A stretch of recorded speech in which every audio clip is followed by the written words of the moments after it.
my screen.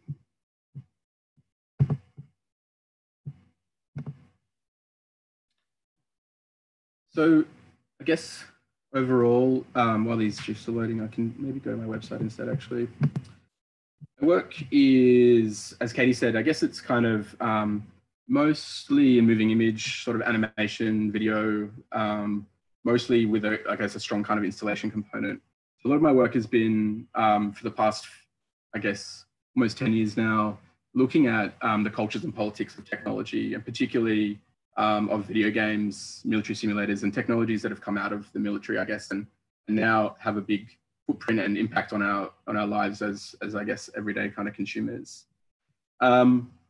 So most recently, I've been there's a lot of artists, I guess, that work in this area, kind of dabbling in a bit of AI and that kind of stuff. And of course, when we work in real-time animation, there's already a large kind of procedural, I guess, element to that, algorithmically speaking. So I guess, where kind of AI begins and just plain old kind of procedural stuff ends is a bit murky. But an example of this is this work 1 in 3 PCs, which is obviously a shout out to Joseph Kasuth. So this is a work which looked at, I guess, semiotics and I guess the sculptural qualities of computers, particularly these sorts of insanely high-end gaming PCs. This is a Z Tower. There's only a few of them in the world, and I managed to get one from the manufacturer for a project, working with a guy called Stuart Tonks, who's in Brisbane, and he makes these insane PCs for a living. And really, there's a kind of really strong sculptural sort of sub-practice in and around the cultures of computation that exist kind of outside of the contemporary art world, which is quite interesting. So this work is, as I said, a kind of shout out to Joseph Kasuth. So this is called 1 in 3 PCs. So on the left here, it's showing a video of itself trying to reproduce an image of itself using a general adversarial network. So, a kind of image generation GAN, I guess. And on the other side, there's a real-time animation run by the computer of its own CAD files, I guess. So there's a kind of just a simple layering, which is a bit of I guess, a one-liner in a way. That's kind of a recent work. I'll be talking to you about Clanger today. But yeah, I've done lots of work. I guess some of my earlier works with military technologies are kind of most well-known. Works on the drone, and it's sort of very strange and surreal spatial operation. This is the kind of the work that I did for my PhD. So looking at military atmospheres and I guess the kind of visual and spatial operations of what are essentially quite kind of unstable and complex prosthetics, I guess, for human intention and sovereignty and all these sorts of things. So these are a few examples. So I guess I'm moving away from this kind of stuff at the moment. I'm looking much more at the way that technology and politics come together in different settings, such as sport. I mean, sport's a huge example, I guess, that is often closely linked to the military in certain ways. So I'll just jump into my presentation now. So Clanger, as you may know, is a statistical term, and it's actually a term that comes out of the AFL. Well, they use it in lots of ways, and it's actually something that they record, and it's basically, it denotes a kind of silly mistake or a clumsy kind of clumsy action or something like that. So this project started out of a residency I did in 2017 with the, well, I guess organised by the Australian Network for Art and Technology, ANAT. And I did that with a sports scientist, Professor Aaron Coots at UTS. And he's a sports scientist who's a kind of leading expert in GPS technologies, particularly in the AFL. So I guess as with everything, we're being tracked and ranked and quantified in all kinds of ways. And of course, elite sport is a real incubator for these kinds of technologies. So every player wears a little micro wearable. So they're usually inside these like sports bra-like jerseys. They're made by a company called Catapult, they're based in Melbourne. They came out of a CSIRO, Australian Institute of Sport, kind of incubator a little while ago. And they're kind of a world-leading manufacturer of these sensors. And they've got a GPS, a gyroscope, and an accelerometer. And they track players 10 times a second. They produce data across about 20 different categories. So I was interested in sport, I guess, not really because I'm like a massive sports fan, but I'm interested in the systems of capture and analysis. I'm interested in sport because it is so closely linked with a lot of the, I guess, the techniques and operations of, you know, the military-industrial complex kind of writ large, I guess. And it's a really interesting kind of context, I guess, because it engages with so many people, particularly in Australia, of course, but worldwide. You know, it has a really kind of broad impact, I guess, culturally speaking. So a lot of this is against the kind of theoretical context of the work of people like Mark Andreevich, of course, at Monash. You know, this idea of the census society and how we're increasingly tracked and ranked and, you know, quantified, and in order to kind of, I guess, extract value and also predict future behavior. You know, and there's this sense of always on, always targeted, always discrete kind of thing that we can't really escape. So in practice, these devices are used for only a few things. In terms of sports science, there's not much value that they can get from them in a way. They're mainly used for injury prevention and determining player loads. So if one player had a really, really big game, they'll have to train less the following training session. One player didn't have a big game, they'll train more, that kind of thing. So despite this, you know, insane kind of, you know, what people like Brett Hutchins call this kind of the sublime, the digital sublime of big data in sport, it's really only a tiny kind of fraction of their performance indicators. And I was surprised to learn actually that spending on sports science and data analysis and things like that come out of the performance budgets of AFL teams. So that means actually, you know, they spend most of their budgets on players. They refer to as assets, of course. And there's actually very little left over for any kind of data analysis. So at the City Swans, for example, there's one PhD student working on GPS data, and that's kind of it. So despite the kind of, I guess, maybe the aura of big data in sport, and, you know, probably, the big leagues in the US and Europe, there's actually very little resourcing for proper kind of data analytics in this area. One of the main ways it's monetized is through this, like the Telstra tracker during broadcasts, and you know, it goes into fantasy football and all these sorts of consumer-facing products, I guess. So, you know, fans love to kind of have these sorts of insights, who was playing where, these heat maps. But in reality, the teams don't really use it that much for this kind of insight, because it's not really very useful for them, mainly because they don't have the capacity to kind of interrogate it properly, as I said. So mostly their reviewing process is still very ocular-centric. It's still based on video feeds, the broadcast footage, that kind of thing. And there's a lot of work going on in sports science around eye tracking. So players watching games and seeing where their eyes go, kind of look at different kinds of perception and acuity and things like that. So just to give you a sense of the kind of data that's getting produced. So one player produces about 22 million data points per game, and one game produces about 800 million data points in total. So that's for about 36 players overall, both teams.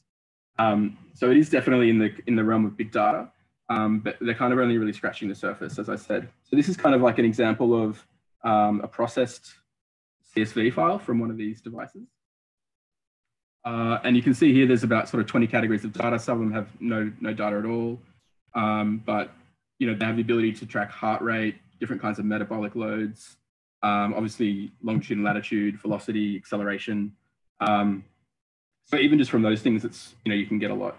So I guess as someone who works with, I guess, digital technologies, but in a spatial sense, I was quite interested in how to extract form from these spreadsheets, I guess. So going back to the residency, originally the idea was to investigate crowd atmospheres at games. And, you know, I guess that goes back to the kind of idea where you tap into the spatial, the non-verbal languages of visual art, the affective qualities of visual art, to try and extract information that is scientifically not provable, I guess, but is very felt and evidenced by just human experience. So, for example, when you go to a football game and you walk into the stadium, you know, the feeling is insane. You know, there's immense affective energy, and it's really palpable, but it's really hard to measure. So originally the pitch was to kind of try and capture that atmosphere in some way. So this was a starting point to kind of work through the data that is collected, and then try and see like how to work with it basically. So this is what one player's game looks like. It's sort of a spaghetti kind of, mark. It's sort of not that surprising. This is what it looks like at the SCG. So getting access to the data was one challenge. So working with Aaron Coots at UTS, he does sports science consulting for Carlton. So he was able to get data from Carlton, anonymized data. And on the flip side, I have a connection to the Swans, which I'll talk about a bit later on. That meant that we could get data from the Swans as well.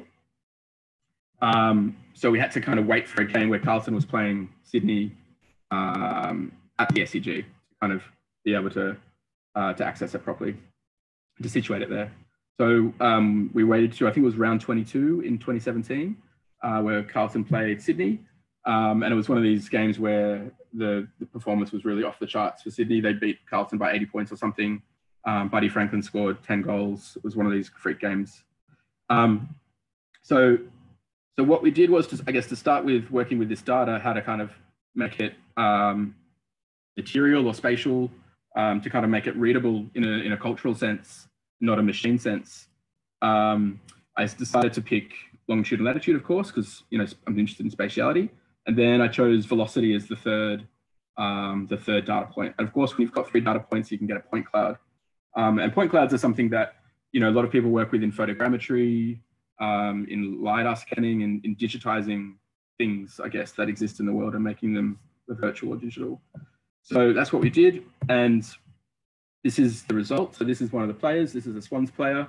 So this is basically taking, as I said, the longitude, latitude, adding velocity, generating point cloud, and from that going into a mesh, and then just giving it the material, the texture of the Swans colors, basically. We did that for Carlton as well.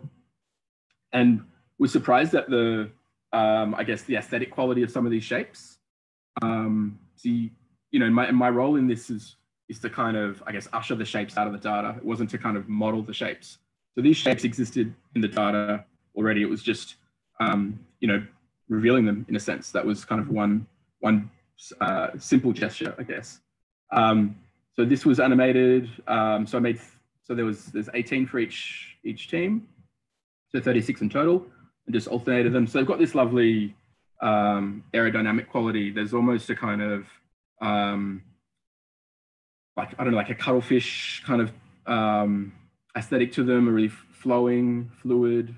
And that's not surprising, I guess, given the nature of AFL spatially. It's a game that is not played with offsides. It's the teams are mixed together.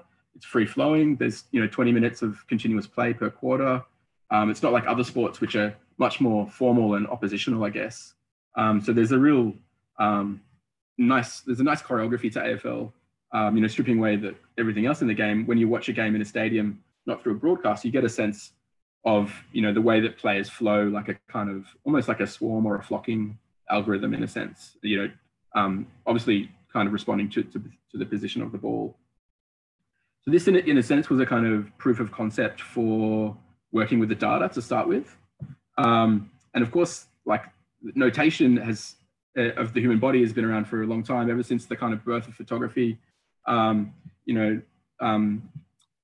like Etienne Jules Murray were interested in human movement, in notating human movement, and these really scientific, I guess, approaches to understanding the body in flight. And at that stage, of course, these things were kind of known, but perhaps just anecdotally or intuitively.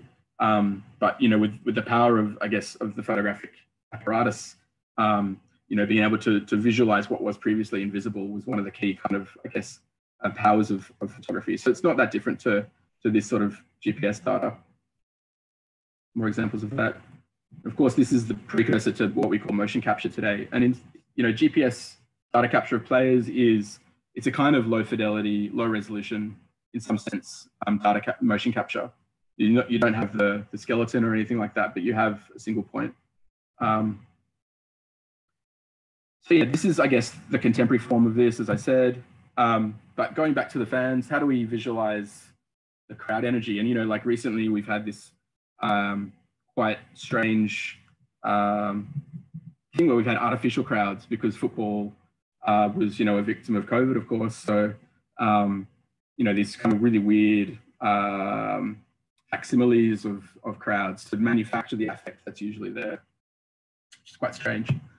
So of course, again, like the affect of crowds is palpable, but how do you measure it? So what we did was try to get the audio, of course, of the crowd. So I tried to record my own audio. Working with the AFL is not easy because they sell the image and sounds. That's how they make the money. So getting access to record my own sound was impossible. You'll notice there are often boom mics set up all around at least 6 or 7 locations. So I thought, great, this would be really lovely location-specific sound. Not at all. It gets mixed down to stereo for the broadcast, so it's completely lost. And in the end, I had to go through the media apparatus of the AFL to get permission to just get an audio file from the game without any commentary, which in itself took quite a while. So, you know, they're used to working with channels, with you know, media buyers, all that kind of stuff. So they're not really used to working with artists, and I don't think there's really much in it for them. So, and I had to pay them to get that sound. So if you recall, working with longitude and latitude and adding velocity gives you a point cloud. Audio, similarly, you know, you can extract data from that. So I picked one of the players and I added audio, the crowd audio, as the third point, and got this kind of monstrosity, which was quite interesting. So here I've textured it in a skin tone. It's got this, I'll play the video in a second. It's got this kind of shouting orifice, which is very appropriate for a footy crowd in full flight, I guess. And, you know, football is an interesting sport in general, is an interesting environment for people, particularly men, to, I guess, where they feel like it's a safe place to demonstrate emotion. In an otherwise highly codified kind of world, I guess, where emotion is seen as non-masculine, of course, in that kind of in the context of toxic masculinity. So the fact that this resembled a really kind of shouting, fleshy blob, like I guess I don't know how to put it. It's you know, was really apt, I think, and it was yeah, it was a nice surprise, I guess. I'll play this video for you. So yeah, so we did my colleague, Dr. Andrew Yip. We flew a drone around the SCG to make a 3D model of it. So we did some photogrammetry and created a point cloud of the stadium. So I guess the data format of point cloud kind of being something that is consistent throughout the project. So I've got this open already, so I'll just switch to this. Video goes for about 5 minutes. I'll just double check my, I'll just stop share and just share again to make sure I've got my computer audio working. Yep, that's working. Cool, we'll come back to the beginning.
So yeah, that was one of the major works, I guess, in the show. And the in this, the crowd in the stadium is no longer there. They've been, I guess, replaced by this fleshy volume, this kind of this index of the crowd and its guttural intensities. But you have the sound there was by composer James Brown, mixed with the last 5 minutes of the audio from the match. And I guess, as I said, the game was won by Sydney by a huge margin. So the last little bit is, I guess, frustration in a sense, and there's booing, there's some silly clangers in the end, and you've got the siren and the kind of sense of relief and I guess the club song and all those things that come together to create a lot of those affective qualities in a sense. So yeah, that's the kind of I'll show you some installation images now. This is a production line of the grid of player data, just the shapes. So 36 Raspberry Pis with some custom software by Dara Gill. There is inside the walls. This is at UTS Art in Sydney. And yeah, I guess, you don't often see the logistics of installation a lot of the time. So it's nice to kind of show it. So yeah, lots of glitches, of course. USBs don't like each other, that kind of thing. So yeah, overall, this work was installed with the players facing the crowd. So this is the crowd work, this is the player work. So it's a big formal space. And as you kind of walk into the space, we created this hallway. So it's got these really nice concrete floors, which is not just like the concrete of stadiums. And you walk through the corridor, you hear the crowd before you see it. So that was the idea, I guess, that you kind of, to mimic that, the experience of going through the small stairwells and then out into this expansive space. I worked with a designer to make this flowchart. It's a bit hard to see here, but it's basically a kind of data in, data out sort of thing. And here, these are different qualities of the crowd. So the first one says stunned silence. The next one says dull roar. Next one is more beer, surprising chant, persisting chant, rat coffin, of course, slang for a meat pie. So just trying to, I guess, add a lot of those linguistic elements, some of those other things that kind of come together to create the affective experience of being in a crowd. So there was, as you can see, sort of surround sound setup. So the sound in the space was very overwhelming. It was very voluminous, of course. It was, it kind of hit your body like a crowd does, and that was the intention, I guess.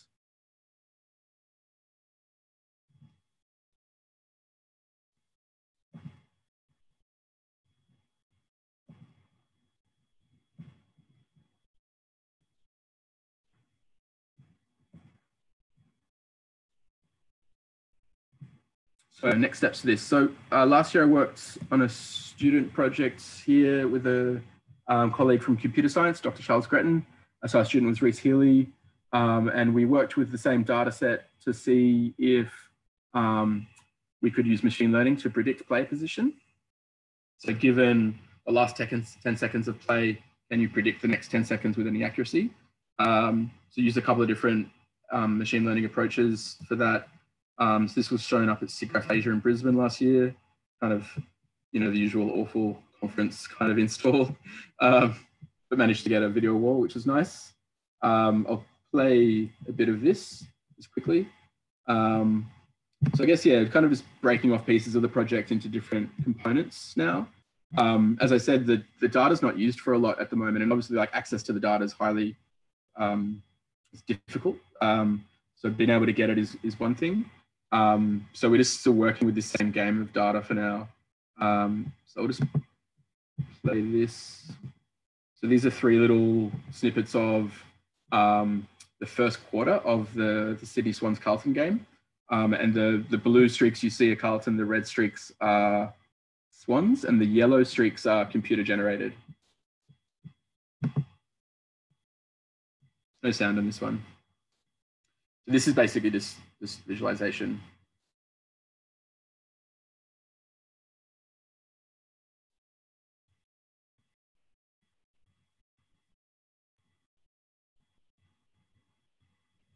You can see the yellow streaks starting to emerge. They go for about 10 seconds.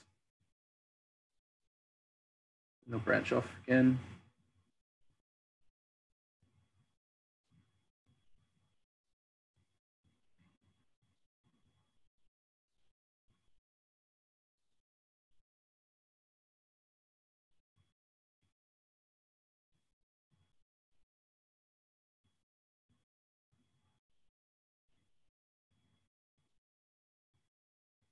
So each 3 of those is based on one player's trace. So there are 3 possible outcomes based on the last 10 seconds of play for that player.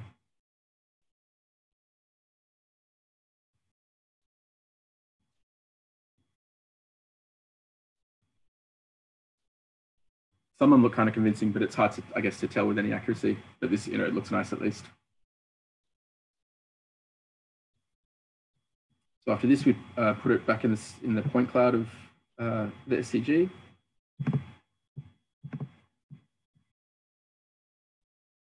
Give it a bit more context.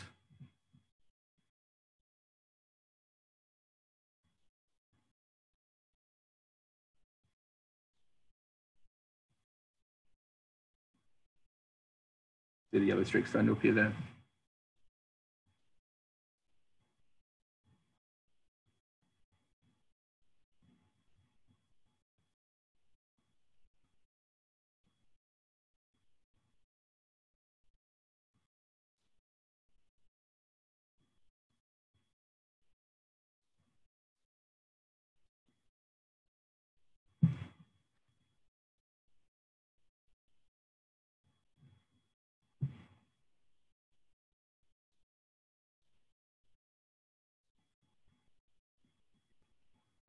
At the end, they start to wander off and get a bit silly.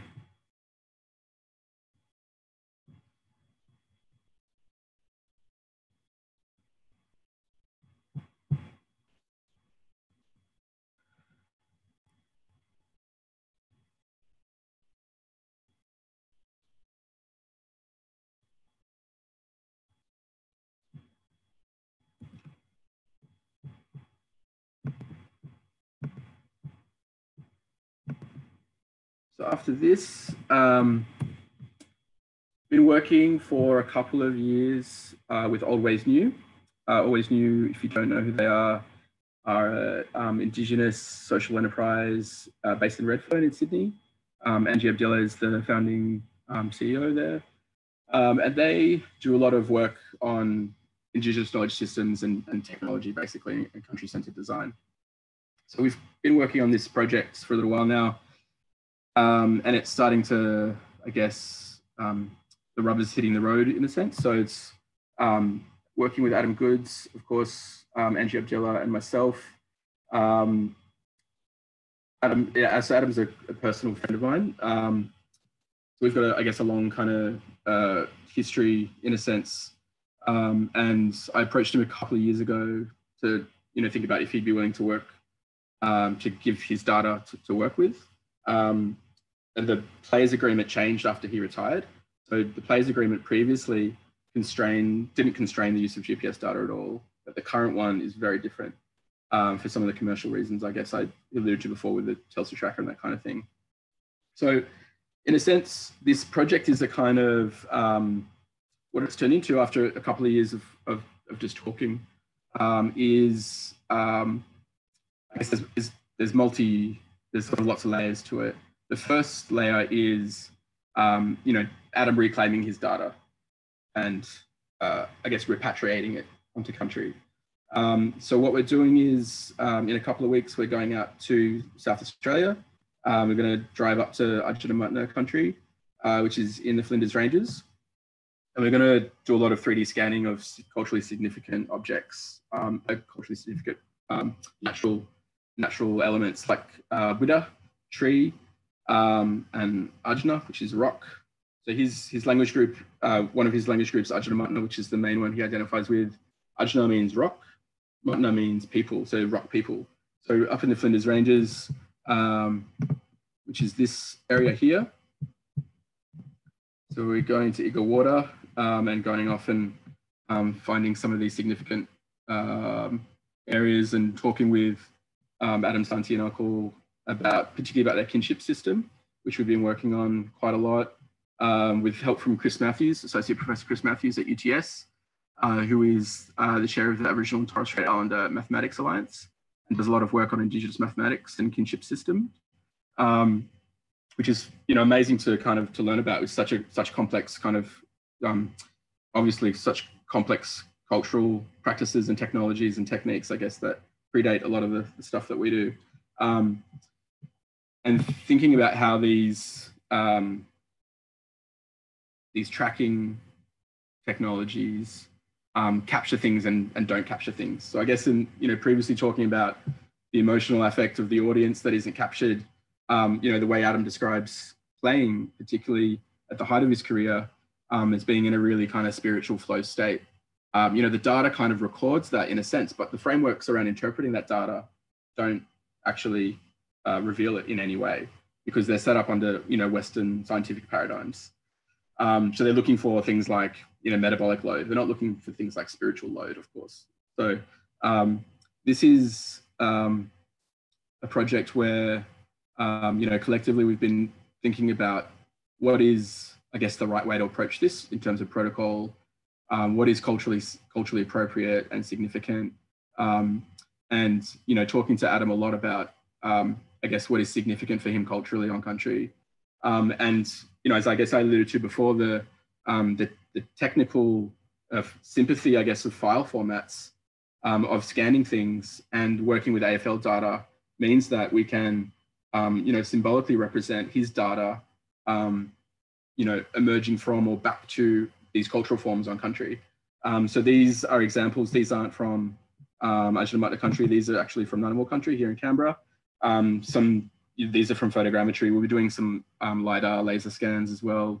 But this is an example of a point cloud of a tree, for example. And of course, trees are very significant and under threat, as we all know. So this is, I guess, a way to kind of build Indigenous cultural heritage through contemporary data practices as well, led mostly by Indigenous people, particularly in this case, Adam and Angie. So that's the first kind of iteration of the project, which is this exhibition, I guess, which will be at Museum of Discovery in Adelaide, December next year. So that's a kind of exciting thing to work towards. But there's all sorts of other layers to the project, I guess. So Always New are working with ANU, and they've got a long-term partnership with computer science here, about kind of integrating an Indigenous layer into the stack, I guess, for want of a better word, and thinking about all the sorts of ways that we can think about working with technology in culturally appropriate ways, thinking about data sovereignty, thinking about tracking Indigenous players, given the context of our colonial history and tracking and surveillance, etc. And then there's all the kind of the workshops that we can get out of it. So Adam's donating his data to the project, I guess, and it's going to kind of just become a self-fulfilling thing. With Chris Matthews, we'll be developing STEM workshops for Indigenous kids around Adam's data, and there's also lots of GIS type projects that can come out of this, because satellite technology that tracks players is also crucial for the drones, which are used by Indigenous rangers a lot to manage country. So there's kind of like a multi-layered long-term outcome, I guess, to this project. So that's an exciting kind of way to end it. So yeah, that's all for me. I'll be happy to take questions. Thank you so much, Baden. That was amazing. Absolutely amazing. We've got a couple of questions coming in the chat, but I just wondered, because we're quite a small group and I sort of know most of the people here, I might just give everyone access to your mic. They won't come on automatically, so if you want to ask a question, feel free to chat it, or you can just use your microphone. So maybe I'll give you your access to your mic first, and then maybe if you want to talk to Baden, you can, or we can just go from the chat window. So Hey, can you hear me? Yes. Oh, hey, Baden. That was really great.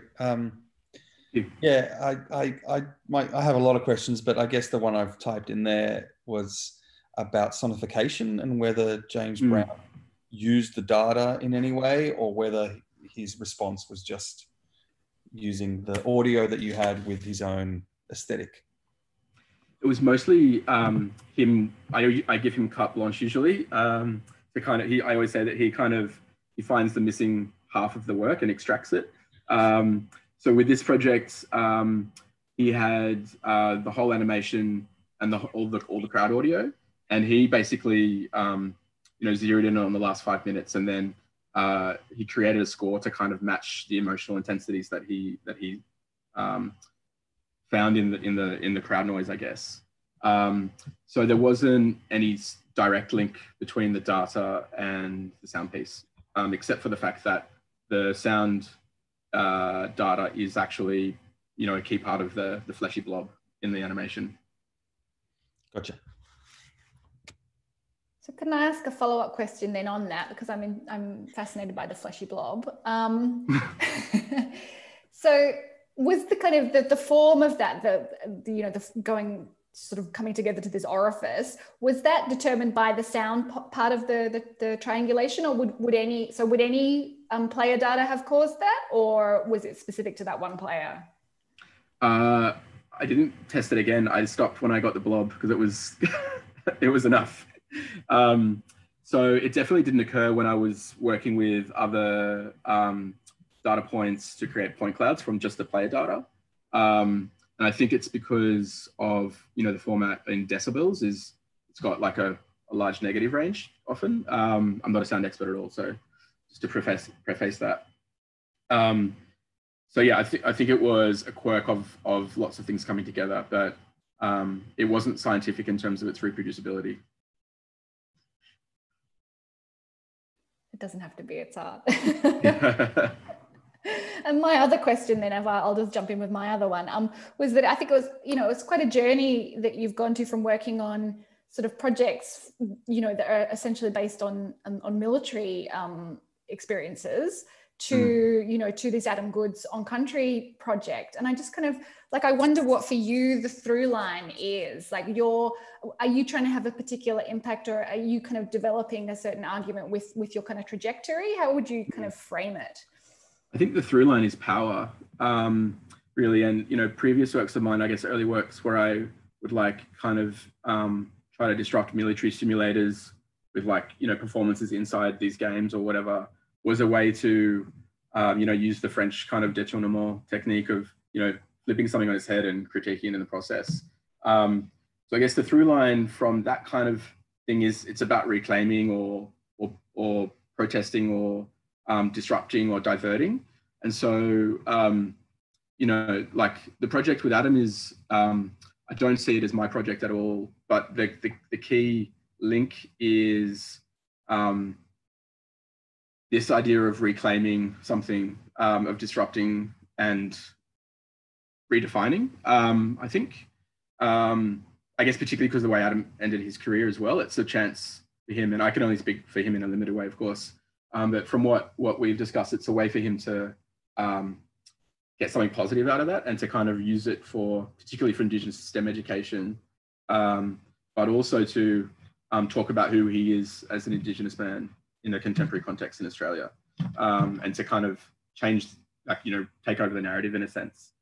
Because this was data that was recorded almost his entire career, not quite his entire career, that, there's this archive of his performance, which he describes as extremely spiritual. So there's something really, I don't know, significant about that, I think. So yeah, so I guess it's kind of the through line, as I said, is, I think it's about power and reclamation. Thank you. Does anyone else have any questions for Baden? Because I'm just going to keep asking him. I'll let anyone jump in on the chat or. Oh. I have another. While we're at it, I'm really interested in the idea of 100,000 people coming to a football stadium and then experiencing art and not sport. And I think that kind of came across in that film for me. I think I was telling some of the other SensiLabers that I sometimes watch AFL with really experimental music on in the background and kind of let that kind of play its own narrative in the way that the dance, like you call it. But you also mentioned the struggle to get the data from. Can you tell us any more about your experience of tension between sport and art in a cultural way? Yeah, and there is a tension, of course, and they're often put in opposition. But sport is a deeply aesthetic, cultural thing, and I don't see them in opposition. I mean, I'm not, as I said, I'm not a huge football fan or anything like that. So I do look at it as a kind of interesting system to kind of try to comprehend. But yeah, there is a tension. I think it is an artificial one, but that's the way that things can be divided by, I guess, you know, media, tradition, whatever. But yeah, the tension is also it's about being misunderstood. I think when you're an artist trying to get things, and you're often, you know, the odds are often against you. And if you're not working with some kind of obvious commercial intent or whatever, then it's kind of like, why would you want this? Or if you're not coming from a very specific sports science discipline where there is data sharing and that kind of thing. So I think the academic side does help to an extent. So yes, it's research, but it's not like, I'm not trying to understand performance in that way. So yeah, and I mean, ultimately we got data through relationships. There's no way you can really apply for the data. It is sensitive in a sense, but at the same time, it's all just sitting there and it's not really used for a lot because of the constraints that I sort of identify. And maybe that's changed since then. I know that there are people working on it. So, but it is still in, you know, an academic context. So yeah, it is something that I think, you know, in the arts, it is probably the tension between art and sport is perhaps more palpable sometimes. But, you know, there's lots of Australia Council stats that say that more people go to cultural events than the AFL. So again, it's sort of like, you know, the statistics, but, you know, people love culture, they love sport. Some people don't like either, some people like both. Yeah, I think they're all interesting, really. But yeah. I've got a question from Brett here in the Q&A. So I haven't used the Q&A thing before. So I can you all see that question or should I read it out? I think read it out. Why not? Okay. Thanks, Baden. Really enjoyed this and the work with goods is fascinating. In terms of the work you presented, what was the response of the AFL, the clubs? Are Champion Data aware of your work? So I'm not sure if Champion Data are aware of my work, but I think, correct me if I'm wrong, Champion Data is one of the providers and they provide a lot of the stats for the matches. So the stuff that's called live and then like typed in by humans. I'm not sure how much the GPS stuff they do. The AFL, or the clubs particularly, so the Swans, I think they were both kind of agnostic. They just didn't want it to be shared. I signed, you know, an NDA about it. It was pretty low key, really. No big contracts or anything. The data was anonymized. It was for a game that had happened already a long time ago by the time I started working with it. But really it came down to those relationships, as I said. So the relationship with Adam, but also the relationship with Aaron, who worked for Carlton. So the AFL, I didn't get a sense of a response from them. I'm not sure if they saw it. It was in the media a little bit. There were a few players that came to the artist talks at the gallery. They stood out pretty obviously, but they didn't ask any questions. They were there, and they were kind of like, oh, cool. But, you know, talking to Adam was kind enough to come on a panel discussion for the exhibition, along with Kim Vinks, Aaron Coots, and Deb Verhoeven, and myself and Louise, I forget her last name, she's an AFL women's player for Western Sydney.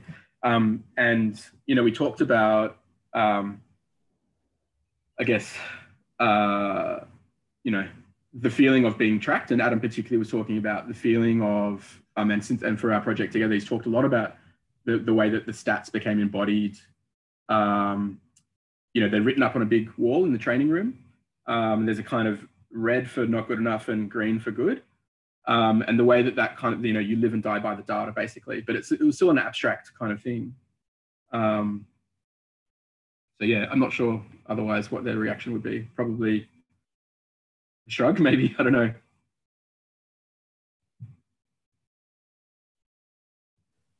Were you going to ask a follow-up, Brett? I saw you unmuted for a second. No, sorry, I was just trying to stop a cat meow. No worries. Cool. Just wondering if anyone has any more questions or got any more for that's done in the Q&A.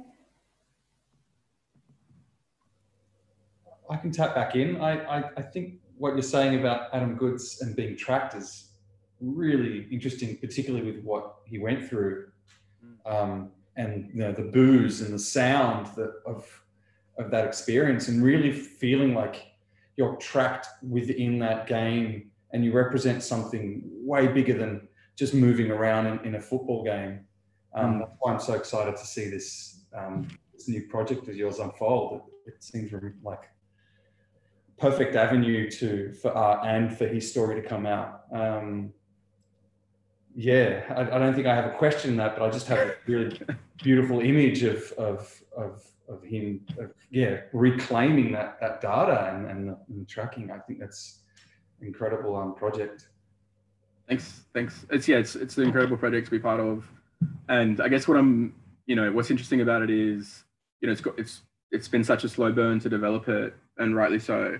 But we decided, I guess, recently that the exhibition it's about him and his culture, but we're not going to depict him in a sense. Like, we're not having big images of him and, you know, all of that sort of stuff, which is, there's images of him. He is a public body. He represents, a lot already. It's kind of like a moot point to show him in a way. So what we're doing is, is going through, really specific kind of cultural protocols to think about what are the cultural forms that are significant, that have sympathy with those, I guess, with his performance and what he sees as important. So yeah, that's and it's exciting because it's, I'm part of a team, I guess, which is really considered and, I guess, genuine in a sense. It's a real collaboration, rather than often just like, outsourcing something to someone or something like that. It's really very different to that kind of relationship. It is almost like portraiture, though. I was thinking when you were talking. Yeah. Yeah. Yeah, in a sense, you don't need to show Adam because it's the way it's an active portrait almost. All right. Well, thank you, Baden. I think that might be all the questions that we have got. So sure. It's coming up to 5, so I might wrap it up unless anyone's got anything final burning question. Now's your chance. But obviously, this video is going to be on the SensiLab website. Baden's website will be linked to there, so you can always get in touch as well. So thank you so much, Baden, for joining us. That was completely amazing. Thank you for sharing those fantastic projects, and we can't wait to see the Adam Goods one come to Thank you, Katie. fruition. Thank you for having me. It's been a pleasure to share. Thank you. Thanks, everyone. Thanks everyone for coming. Thanks, guys.